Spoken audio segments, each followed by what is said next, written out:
He walked into the bank like any other customer.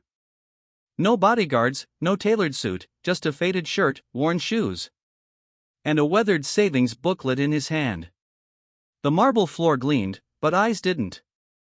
The security guard glanced at him once, then twice, and tightened his grip on the radio. To them, he was nobody. To them, he was out of place. But what no one knew, not the guard, not the tellers, not the branch manager, was this. The man they were about to dismiss was the man who owned it all. The vault, the building, the logo on every wall. He wasn't just another face in line. He was the bank. And today he came to see how his empire treated the people who looked like him. Ordinary, invisible, unimportant. The receptionist didn't smile. Her eyes slid past him and landed on the next person behind. A businessman. In a suit, shiny watch, leather briefcase. She leaned forward with sudden warmth. "Good morning, sir. How can we help you today?" The man in the faded shirt was still standing there, still waiting, still ignored. He cleared his throat gently. "I need to make a withdrawal." Her smile evaporated. "Take a seat. Someone will get to you eventually." The word eventually hung in the air like a slab. He nodded calm. He'd been here before, long ago. Back when he was 19, counting pennies for a college loan. Back when banks laughed at small accounts. He never forgot that sting. And here it was again. The question was no longer if the culture was broken. The question was how deep the rot went. He sat in the waiting area. Plastic chairs, stiff backs, cold air. Around him, he saw everything he needed to see. An elderly woman at the counter, ignored because she didn't own a smartphone.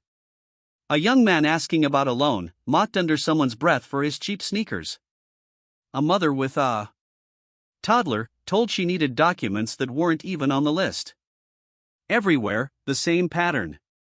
Respect for the wealthy. Dismissal for the rest. He didn't interrupt. He didn't reveal himself. That wasn't the point. The point was this.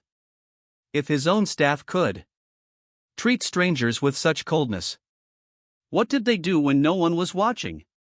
What happened behind closed doors? Behind titles, behind numbers? The truth was leaking out with every interaction. And the truth was ugly. A man in a polished suit cut the line. Nobody stopped him. Nobody even blinked. The receptionist rushed to his side, offering water, calling him valued client. The man in the faded shirt was still waiting, still invisible. Then came the branch manager. Sharp heels, perfect tie, smile rehearsed, not real. She shook the hand of the man in the suit. Called him partner. Called him sir. But when her eyes landed on the faded shirt, her smile soured. "Are you lost?" she asked, her voice clipped. Dismissive. He didn't answer right away. Silence was its own weapon. He simply looked at her, calm, steady, unflinching. "I have an account here," he said softly. Her laughter was quiet but sharp. "Then maybe you should use the ATM."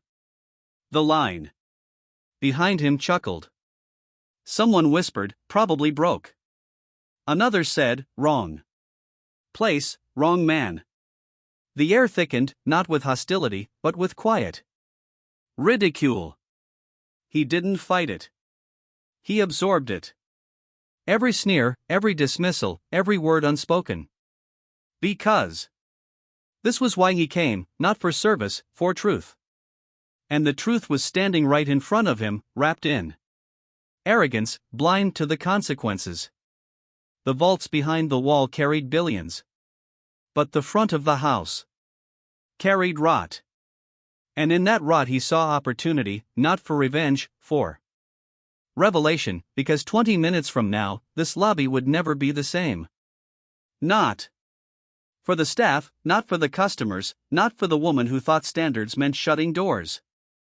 The man in the faded shirt was about to show them all who really owned the key. The elderly woman stepped forward. Her hands trembled as she held out her passbook.